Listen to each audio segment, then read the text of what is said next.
this is Rob Pauw, and today in Turbo Talks we're talking to Cameron Meyer of Team BikeExchange about the Giro d'Italia.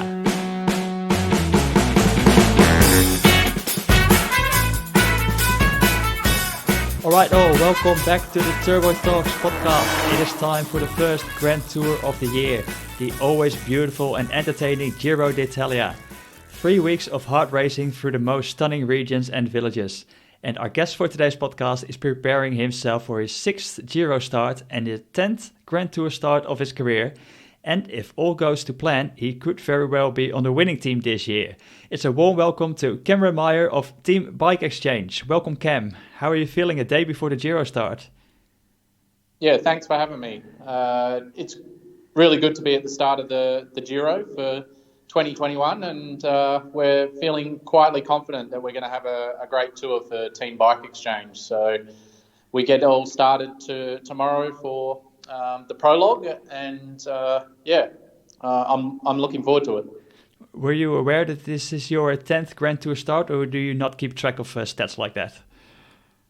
I would have to count them in my own head, but I knew it was somewhere around 9 or 10. So I know it's my 6th start in the Giro d'Italia, which was my first Grand Tour back in 2009. So that's always exciting to be back at this race, which is special to me, having been my first ever Grand Tour that I participated in.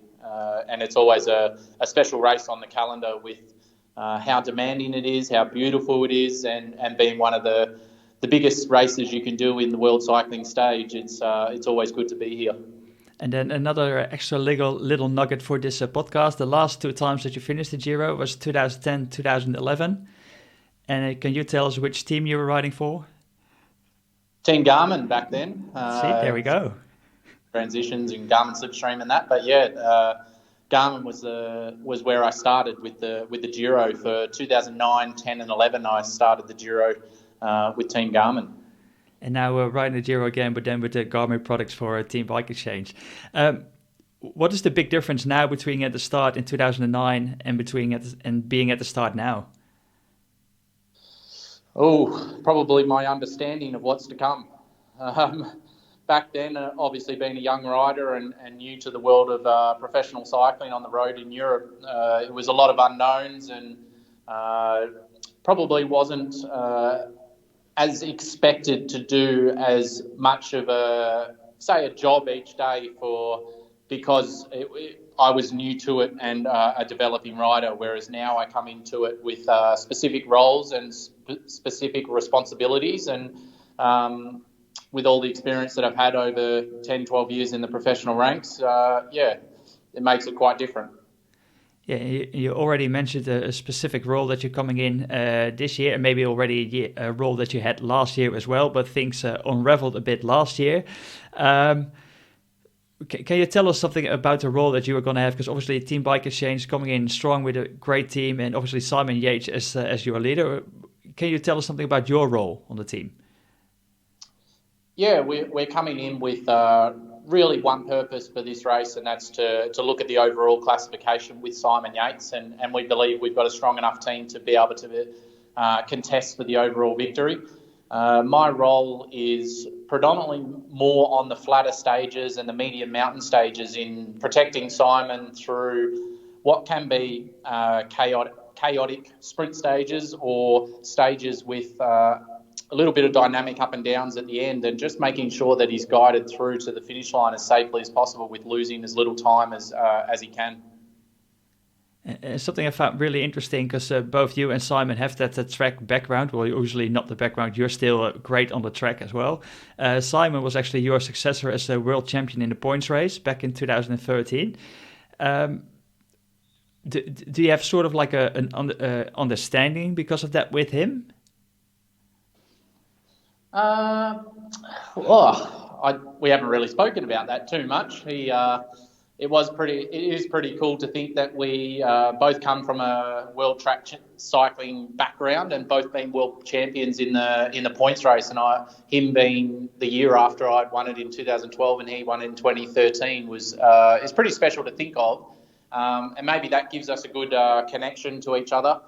We're actually roommates for this Grand Tour, so we get along well, and I'm looking forward to working in closely with him. And obviously there's got to be a lot of trust between Simon and his teammates, because you don't win a Grand Tour without a team, and a leader has to really feel comfortable around his riders that are looking after him day to day. So he's a great guy, and he's a great personality to be around, and I'm looking forward to working with him over the next 3 weeks.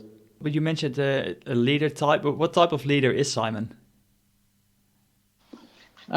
He doesn't like too much stress. Obviously, he knows what a Grand Tour entails and how it is a demanding 3 weeks, and there's a lot of chaos that goes on each day. There's the race is never easy. You've got many riders looking at the overall classification, and every stage is going to have demanding aspects to it. So he tries to really take a calm approach, and he wants the people around him to be in the same way, be calm. And he's a rider that just loves to let his legs do the talking. He loves to go one-on-one with riders when you hit the last final climbs, and let the legs do the talking out on the road, and not get caught up too much on the stress that happens off the bike or in the meetings or the tactical side leading into it. Make sure that the team around him knows what needs to be done, and then put him in the right position and let his legs do the talking. Have you seen a development in his leadership maybe over the last couple of years as well? Obviously, he had that experience of missing out on the Giro win maybe in 2018, taking revenge later, Giro winning the Vuelta, and now, how has he developed? I think he's just gained so much experience from all the Grand Tours and all the racing that he's done, and the experience he's had of winning and losing, and probably more from the losing side of things. I mean, he knows he's been here at the Giro and been in a position to win before, and it hasn't happened. So those experiences are what make you able to possibly go on and win it in future years. And he is just a lot calmer around going into the race. I think he knows what it's going to entail. He knows that there's going to be days that you might not have the best of luck. Maybe you'll puncture late in the stage, and there's a little bit of drama to try and get back to the front of the race. But you can't control those variables, and if you think about it too much, then you only create more stress for yourself and stress for your team. So I see it in him that his approach to the race these days is a lot calmer, and he knows he's in a good position with his legs, and if he can let them be the ones that decide the bike race, then he knows he'll be up around the mark. Is that way of being relaxed, is that also maybe why he's feeling at home on the Aussie team? Because Aussies might be a little bit more relaxed maybe in general, or how do you see that? I'm sure he gets on really well with the Australians.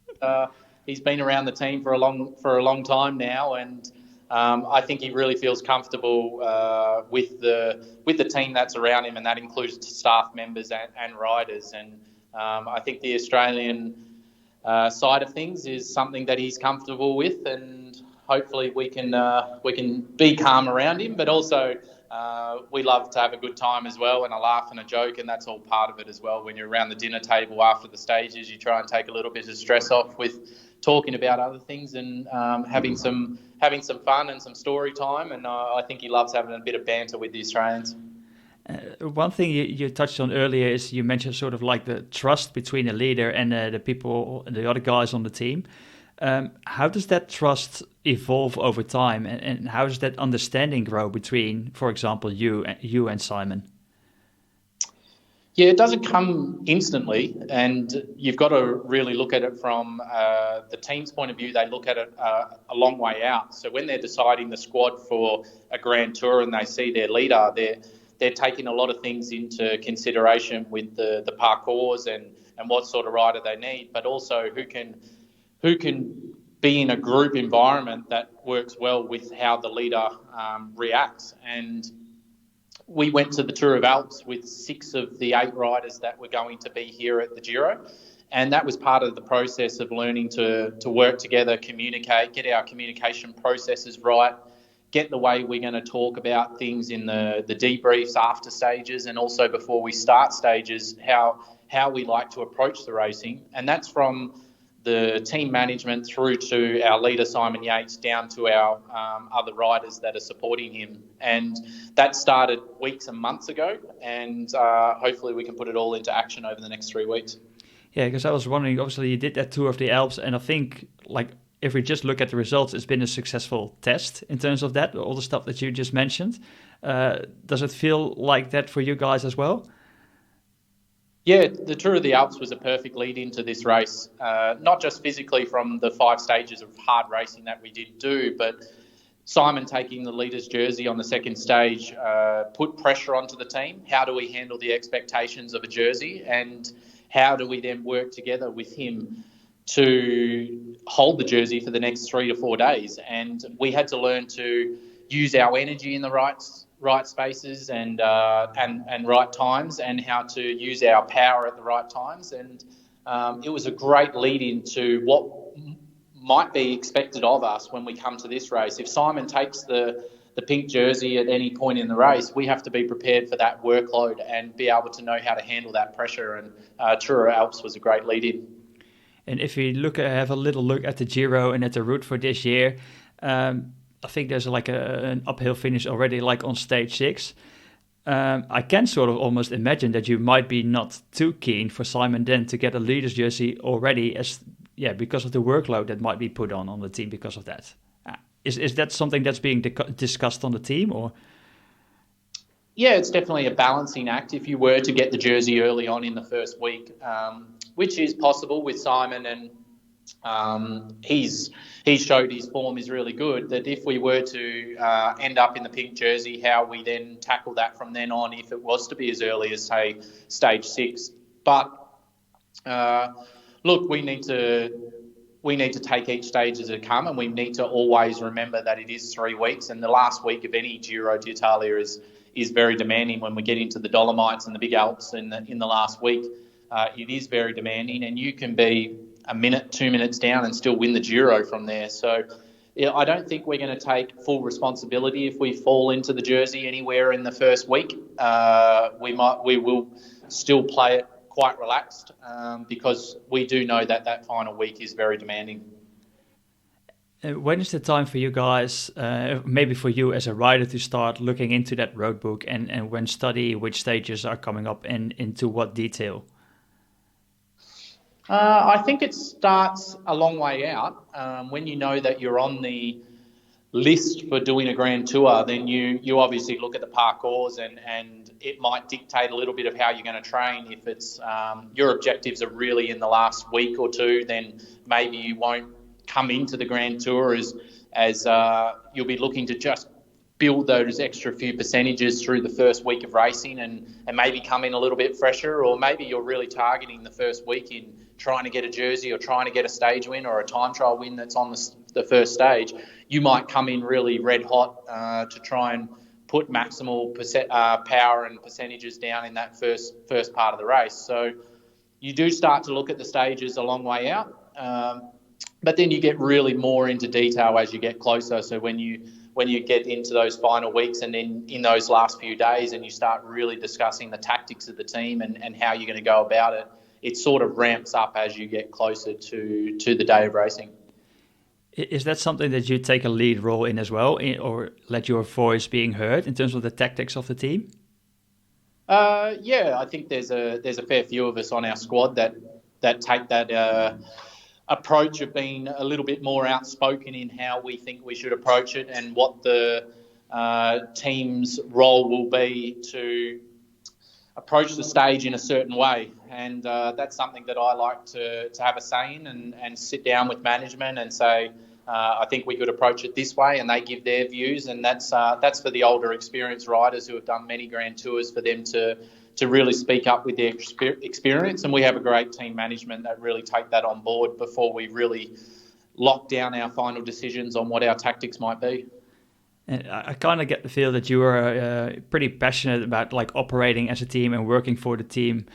And something I noticed with the Aussie Championships, like earlier this year as well, with the work that Durbridge did for you and your comments afterwards, that he sort of like really helped you through like a difficult moment in the race So how do you see a role for yourself in maybe when Simon is having a bad moment in the race? How can you help him through that? Yeah, I think I'm really not looking forward to it because I hope too many of those don't actually happen in the Giro for us and for Simon. But they will possibly come at some point, and it's going to take the experienced riders to have a cool level head in those chaotic or moments that aren't going to your plan, to be able to just have a calming influence, try and put the team back on track with what we need to minimise either our losses or get through the stage in as best as way, knowing that things aren't going exactly to plan. And I've done many of races and many of stages and many of years that haven't gone exactly to plan, but it doesn't mean that you still can't get a really good performance out of it, or still end up the day walking away saying, oh, we did as best as we could and limited our damage with what had happened. So that'll be critical in those moments, and hopefully I can bring on the experience to help Simon out in those times. Do you have sort of like a go-to mantra or motto that you tell yourself when things get hard?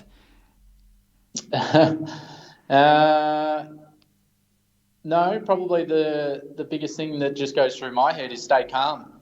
It's always I always think don't panic. A lot of guys will jump to the first thing that goes to their head, and normally you need to just take that extra breath or that extra moment to really analyse what is happening. And if you do take that extra breath, I believe that you'll make a slightly better decision. And my many years on the track, in World Championships and Olympic Games and Commonwealth Games, I've had those moments, and in the track you've got a split second to make that decision. And I learned over many years to be able to just take that extra breath, which is that extra second, to make a decision, and hopefully it's a little bit better decision than if you had just acted straight away off impulse. And if I can do that in those moments that happen out here in the Giro, and that helps Simon to get a better result, then that's what I'm here for, to pass on that experience. Is there going to be a moment in the next 3 weeks that you're sort of like can totally relax at some point in the bunch? Is it when, for example, when there's a mountain stage and you've already been dropped, is it then a moment for you to sort of like already try to start your recovery a bit earlier by really taking it easy? Or how do you manage your efforts during those 3 weeks?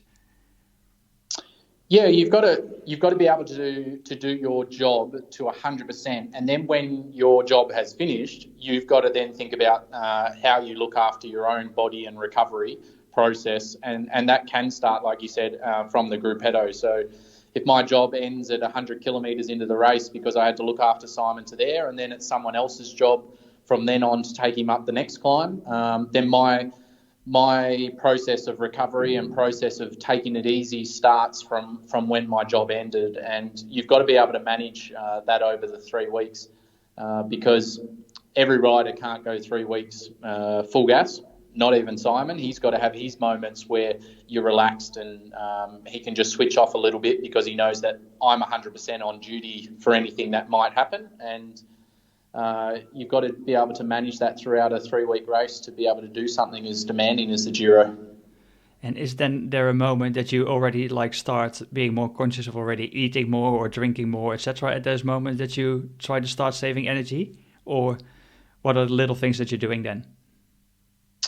Yeah, definitely the recovery process is fueling, so you're always thinking about that. But I don't think that ever switches off. Even when you're racing full at 100%, you've got to be nutrition and recovery process is always in your mind, because that's how you've got to go from day to day.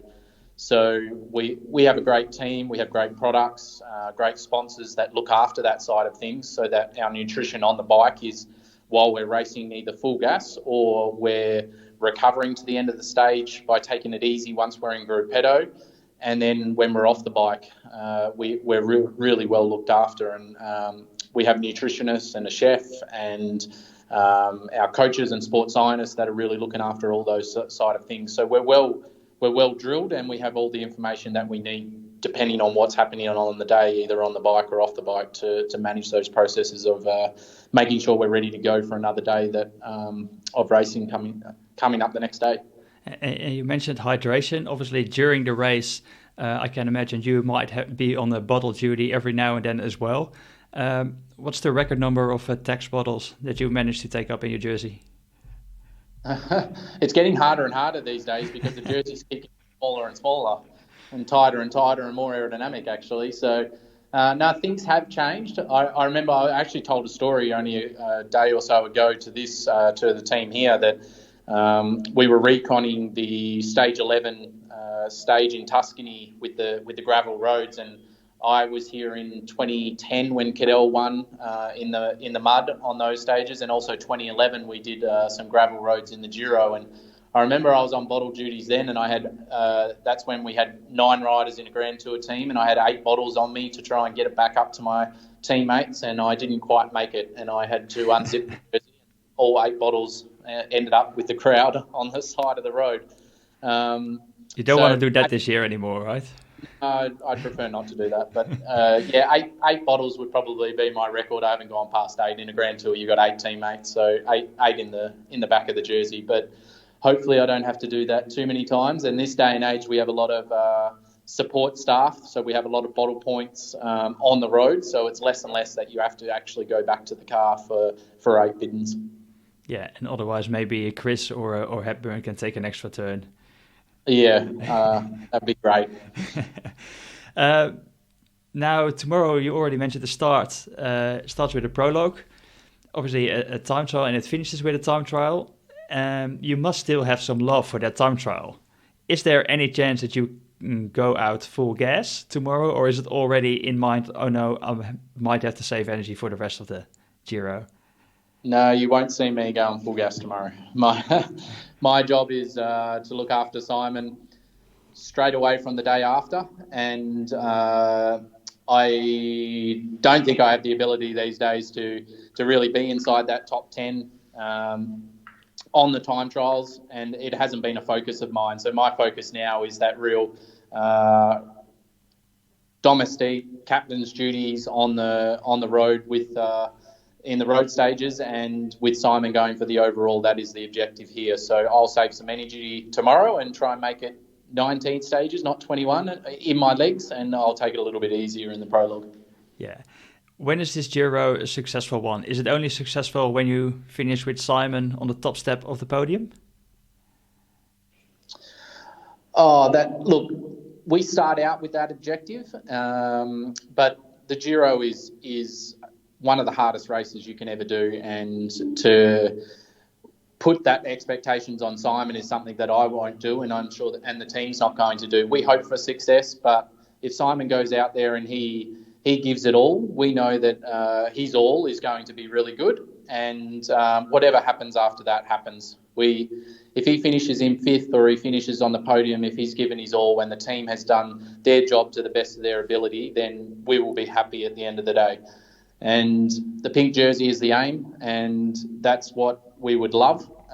But there's a long way to Milan from here, and anything can happen. And success will be the team gelling together, doing the best performance, and everyone trying their best. And I'm sure whatever success comes from that, we will be happy with. All right, awesome. We're going to wrap it up. I just want to touch on one more, maybe other dream, and it might not be a pink dream, but a gold medal dream in a couple of months' time. There is still a chance that you can make it to Tokyo. Do you already know something about that? Yeah, that's another big objective of mine for 2021 with the Tokyo Olympics. Hopefully they finally go ahead, and it's been a long time for me. 2008 was my last Olympics and my last time trying to have a go at a medal on the track, and now to have another chance at Tokyo, I'm really looking forward to it.